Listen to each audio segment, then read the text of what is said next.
Povo de Deus, Eclesiastes capítulo 9. A sorte parece ser a mesma para todos. É o título aqui na minha Bíblia, Plenitude, ok? Versículo 1. Deveras me apliquei a todas essas coisas para claramente entender tudo, que os justos e os sábios e os seus feitos estão nas mãos de Deus. E se, e se é o amor ou se é o ódio que está à sua espera, não sabe o homem. Tudo lhe está oculto no futuro. Então, ele está falando aqui de determinismo, né? De destino.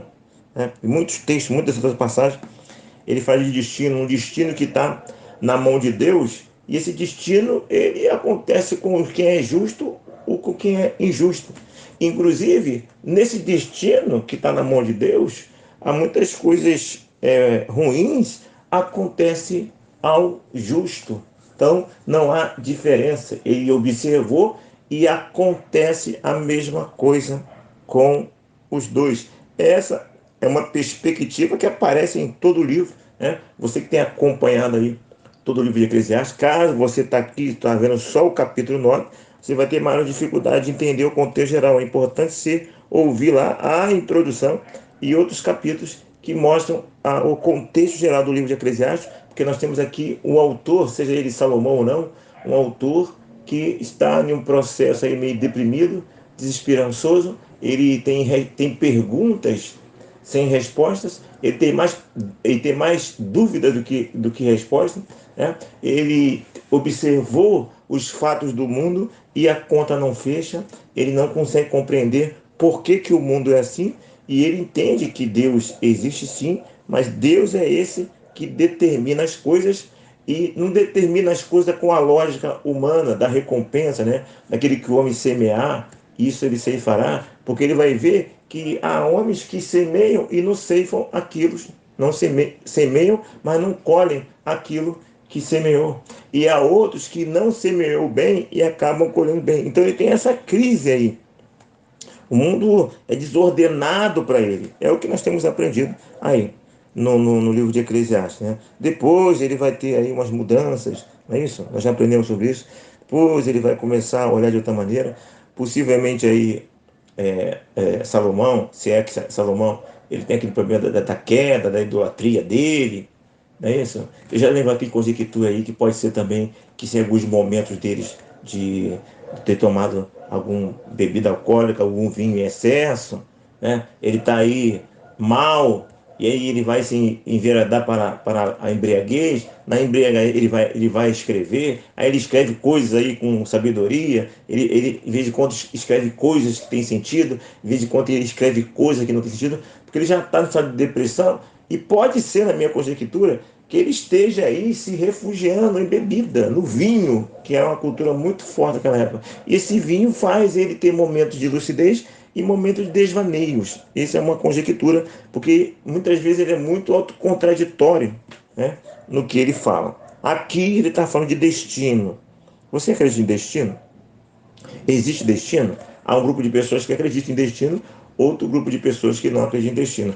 Eu, particularmente, acredito em destino para determinadas coisas essenciais de Deus, que determinou, vai ser assim, fim de papo. Aquilo que não mexe com os propósitos eternos de Deus, há um livre-arbítrio. Para mim, existe tanto destino quanto o livre-arbítrio, dependendo da situação, do contexto. Deus determina e fim de papo, e tem coisas que Deus não determina, é o homem que escolhe. Essa é a minha visão. Versículo 2: tudo sucede igualmente a todos. O mesmo sucede ao justo e ao perverso. Está vendo? É aquela ideia que eu falei. Ele percebe que as coisas, os acontecimentos da vida não seguem um caminho lógico. Versículo 4: para aquele que está entre os vivos, há esperança, porque mais vale um cão vivo do que um leão morto. Né? Mais vale um cão vivo do que um leão morto. Aqui na nota de rodapé da Bíblia Plenitude, está assim, ó: a vida é melhor que a morte, porque a vida tem esperança. Explicando aqui o capítulo 9, versículo 4, onde o autor fala que mais vale um cão vivo do que um leão morto.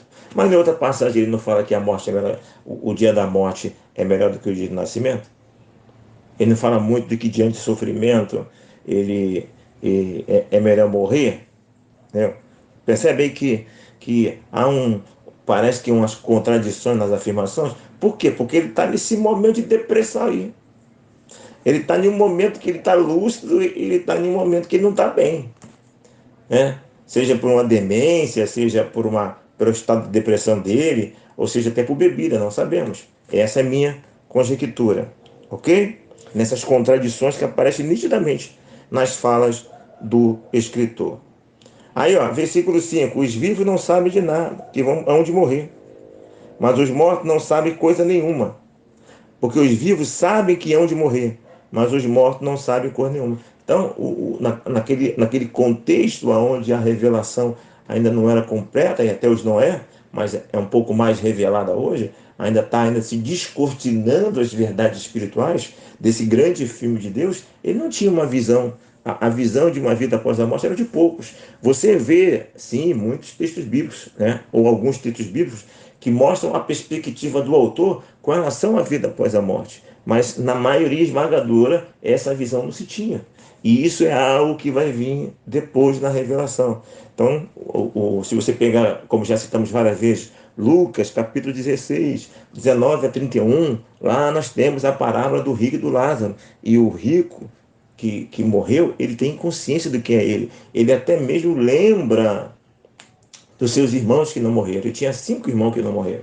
Lá em Apocalipse, mais uma vez nós falamos, nós temos ali os mártires que foram mortos por causa do Evangelho e pedem vingança a Deus. Ele fala, calma que não chegou o tempo. Entendeu? Então tem tudo isso aí. Nós temos Moisés e Elias que aparecem lá na transfiguração. É isso? Então nós temos sim vários episódios de realidade de uma vida consciente após a morte. E a Bíblia fala que Deus não é Deus dos mortos, mas Deus dos vivos, lá no Novo Testamento. Jesus fala sobre isso. Ok? E aí, diante desse caos, diante dessa situação complicada, onde a matemática não fecha, onde justo sofre e injusto tem os benefícios, o que ele fala no versículo 7? Bebe gostosamente o teu vinho, pois Deus já te antemão se agrada das tuas obras. Em todo tempo seja alvas as tuas vestes, e jamais falte o óleo sobre a sua cabeça. Versículo 9: goze a vida com a mulher que amas, todos os dias da tua vida fugaz, os quais Deus te deu debaixo do sol, porque esta é a tua porção nesta vida, pelo trabalho que tem afadigaste debaixo do sol. Então, esse caos todo que está aí, esse mundo meio confuso, cara, se prende naquilo que é bom, não é? E aí, e justo, trabalhe e viva o fruto do teu trabalho. Observe que na cultura judaica, um dos benefícios do fruto do trabalho é o vinho. Eu sempre falo, naquela época, o vinho é como o nosso churrasco hoje. É uma questão cultural.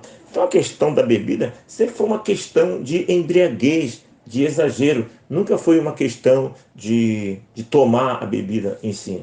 Mas não é aconselhável hoje que um cristão beba nem moderadamente, porque a bebida ela está ligada a contexto que não bate muito com a vida cristã.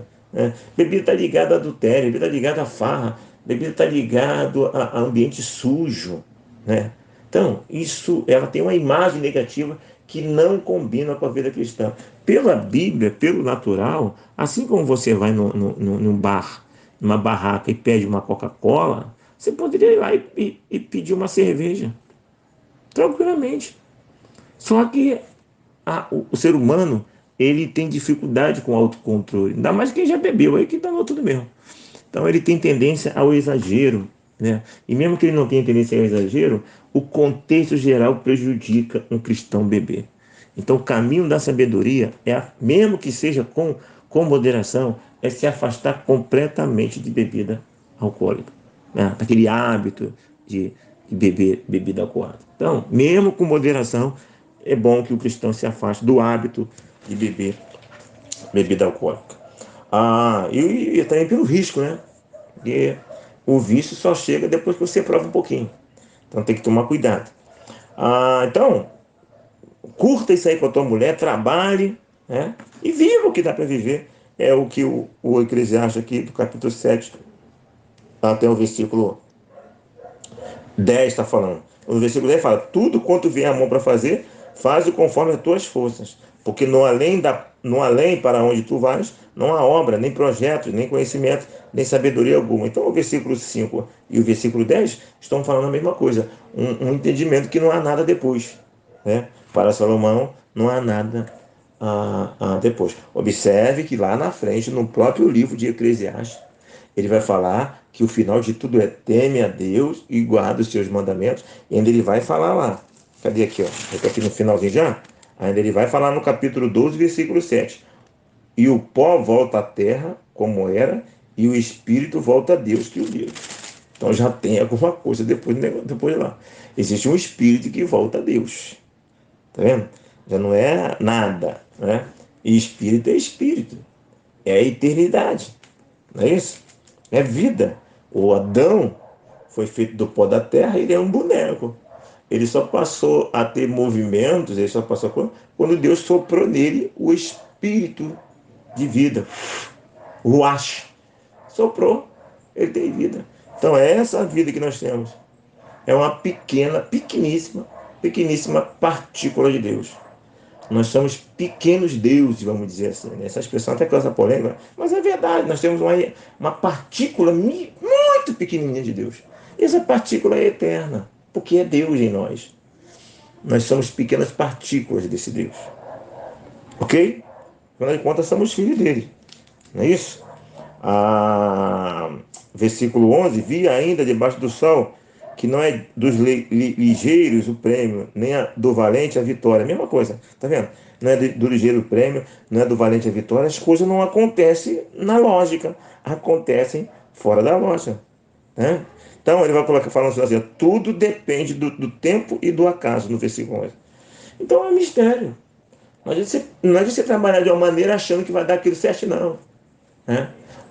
Qual é a lógica que nós temos hoje bem estabelecida na nossa sociedade? Se a pessoa estudar direitinho desde criança, estudar, ir para o colégio, estudar como deve fazer, ele vai ter um bom trabalho e vai se dar bem na vida, é a lógica. Se plantar direitinho, usar a semente, seguir todo o processo, vai vir um fruto. Né? O sucesso hoje está na mão da pessoa. Se ela fizer o que deve ser feito, ela vai ter uma boa profissão, vai ter um bom trabalho e vai ter a sua casa, vai ter tudo. É a lógica. Na época de Salomão não tem essa lógica. Na época de Salomão, não, isso aí não funciona. Isso aí, o cara pode fazer tudo certinho e vai dar errado. Não. A quebra o sentido. E essa é a grande crise de Salomão ou do autor desse livro, que nós não temos a certeza, apesar de entendermos, a grande maioria entende que é verdadeiramente Salomão. Versículo 12: pois o homem não sabe a sua hora, como o peixe que se apanha com o rei. Tá vendo? Não sabe. Então gosta da tua vida, curte, que do nada o mal chega. O acidente, a tragédia, a enfermidade e a morte. É isso que temos experimentado. É isso que temos visto. É isso que acontece. E nós não sabemos quando vai acontecer, mas acontece. Não é isso? Enquanto não acontece, curte, vive, trabalhe, sabe? Viva a vida, o pouco espaço de vida que você tem.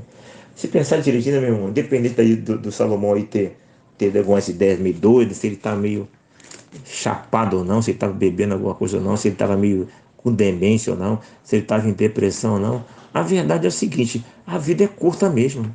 E nós gastamos muito tempo com briga. É briga na família, sabe? É briga na vida conjugal, é briga com os filhos, é briga na igreja, é briga no país, sabe? O ser humano passa muito tempo brigando, perde-se muito tempo. E a maioria das brigas é coisa banal, por motivos banais, sabe? E realmente nós desperdiçamos muita coisa. Já perdemos muito tempo com sono, né? Porque grande parte da vida nós passamos dormindo.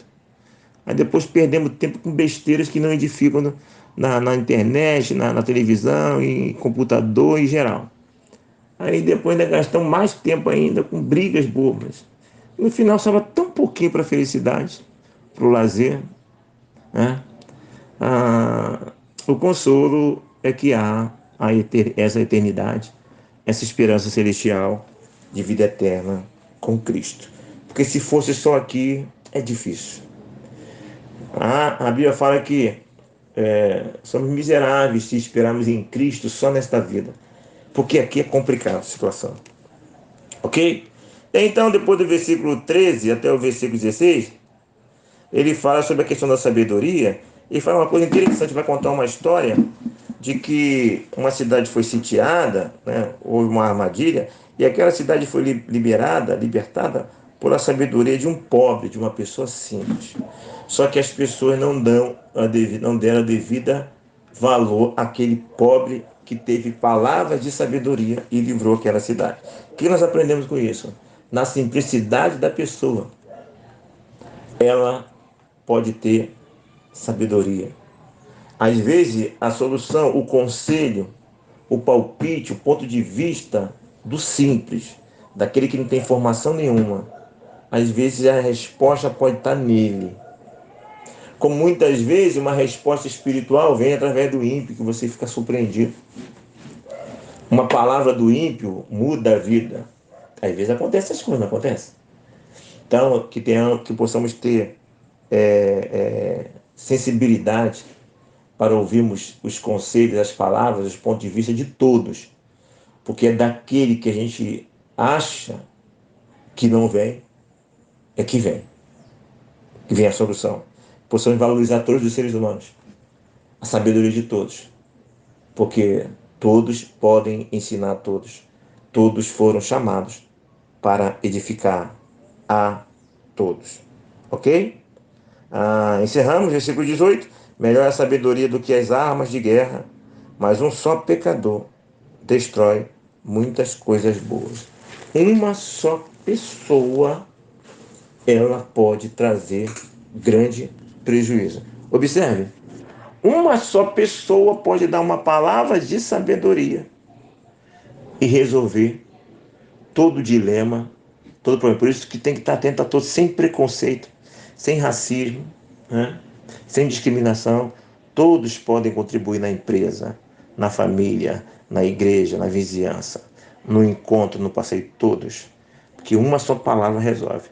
Da mesma forma, um único coração, uma única pessoa que está no meio do todo, essa única pessoa pode trazer uma grande desgraça. Uma única pessoa. Então, possamos estar atentos a isso e usar a disciplina que foi falada no capítulos anteriores. Aqui, Pastor Renê, pense nessas coisas e que Deus nos abençoe.